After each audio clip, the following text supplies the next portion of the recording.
আসসালামু আলাইকুম। আজ আমরা পড়ব হচ্ছে introduction to পোয়েট্রির two poem.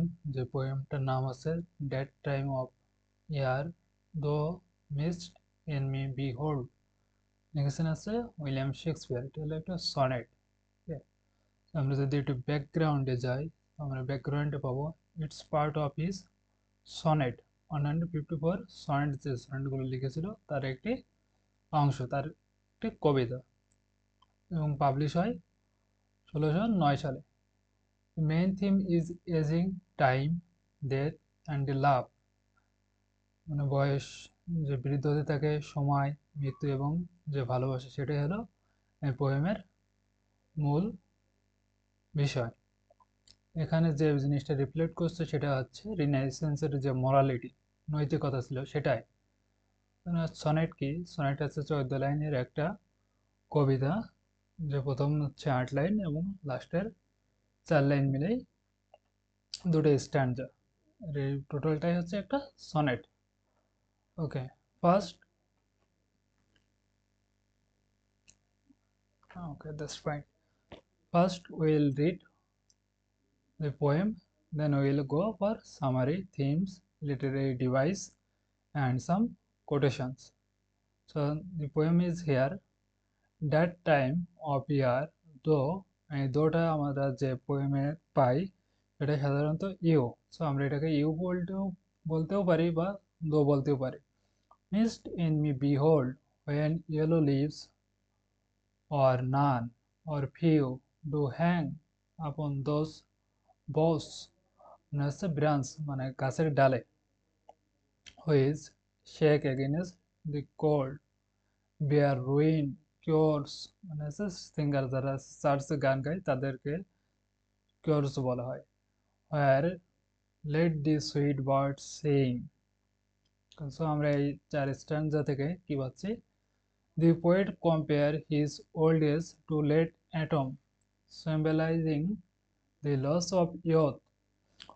Poet তার বৃদ্ধ বয়সকে অ্যাটম ঋতুর সাথে তুলনা করেছে, যখন তার যৌবন বয়সটা কমতে থাকে।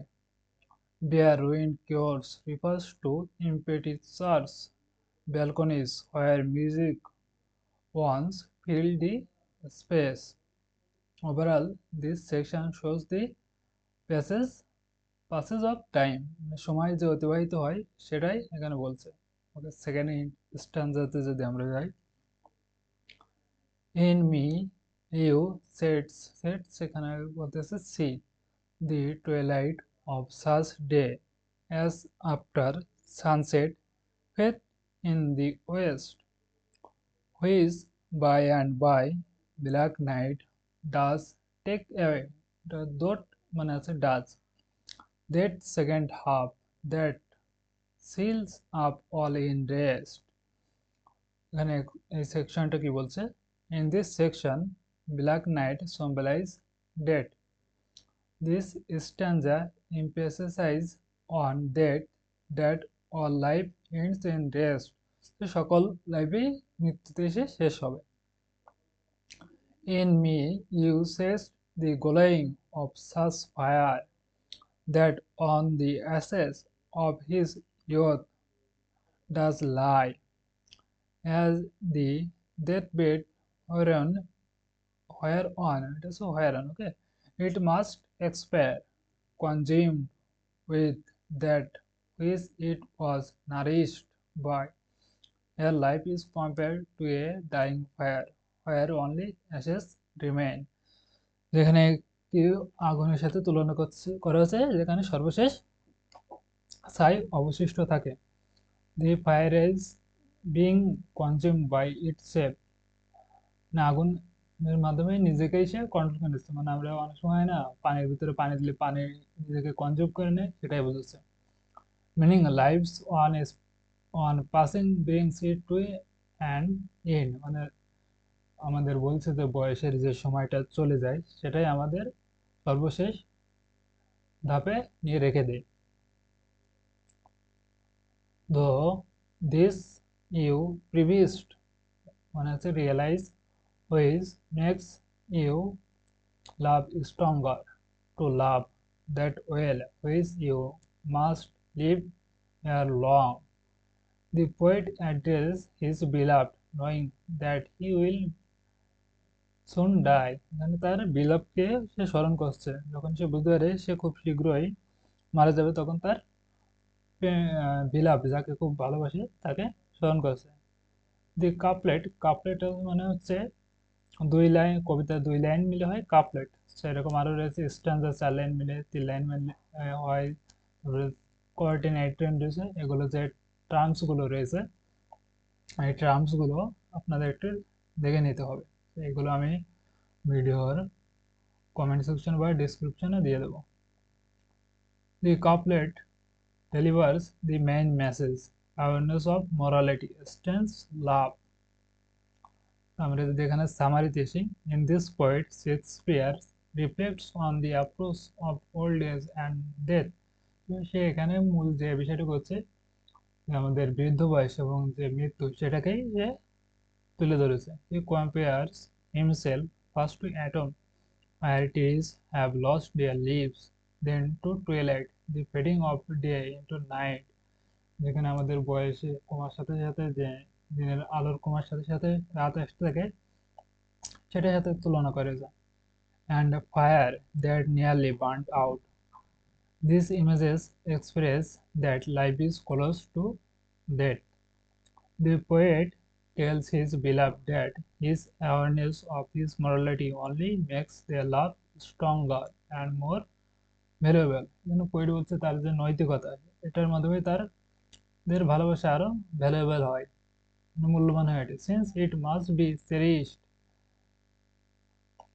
বিফোর টাইম রানস আউট, সে বলছে এটাকে অবশ্যই উপভোগ করা উচিত সময় শেষ হওয়ার আগে। এখন আমরা যদি এখানে লিটারেরি ডিভাইস গুলো দেখি, এখানে আমরা পাচ্ছি মেটাফোর। আমরা যে লিটারেরি টার্ম গুলো রয়েছে, মেটাফোর, সিমিলি, এগুলো আমরা দেখে নেবো, ঠিক আছে? তো এটার পিডিএফ এর জন্য অবশ্যই কমেন্ট করবেন। Life compare to atom, twilight and dying fire. Metaphor মানে আছে সরাসরি তুলনা করা, ওকে?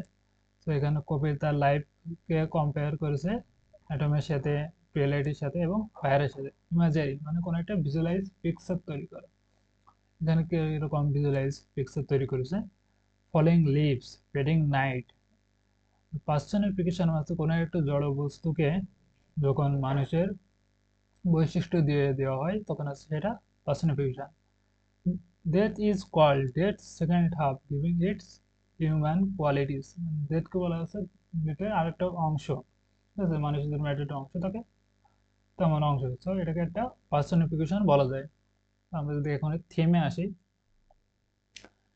in this sonnet Shakespeare explores the themes of aging and morality, showing how time inevitably leads to decline of life.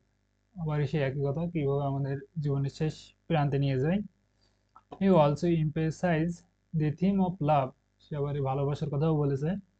The poet uses nature as a metaphor for life, comparing himself of atom to a light that symbolize the different stages of life. Finally, the poem highlights the time এবং লাস্টে সে সময়কে highlight করেছে,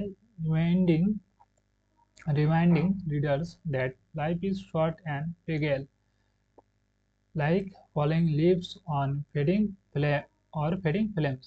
এবং সে বলছে যে গাছে যেমন পাতা ঝরে যায় এবং আগুন যেভাবে, আগুনের শিখা যেভাবে নিভে যায়, তেমনই লাইফ অবস্থাও তেমন।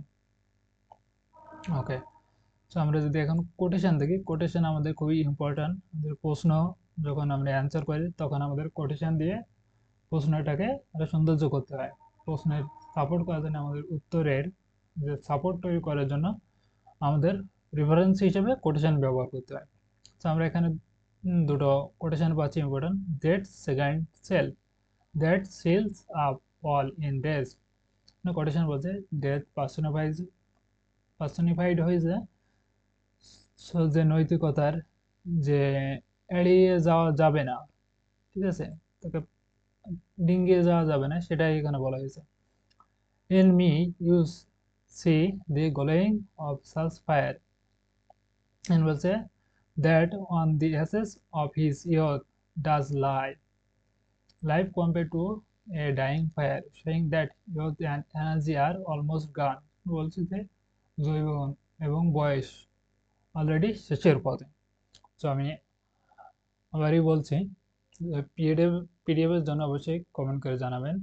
আর পিডিএফ যদি পেতে চান আমাদের হোয়াটসঅ্যাপ গ্রুপে জয়েন করতে পারেন। আমি ডিসক্রিপশনে আমাদের ফেসবুক গ্রুপের লিঙ্ক দিয়ে দেবো। ধন্যবাদ।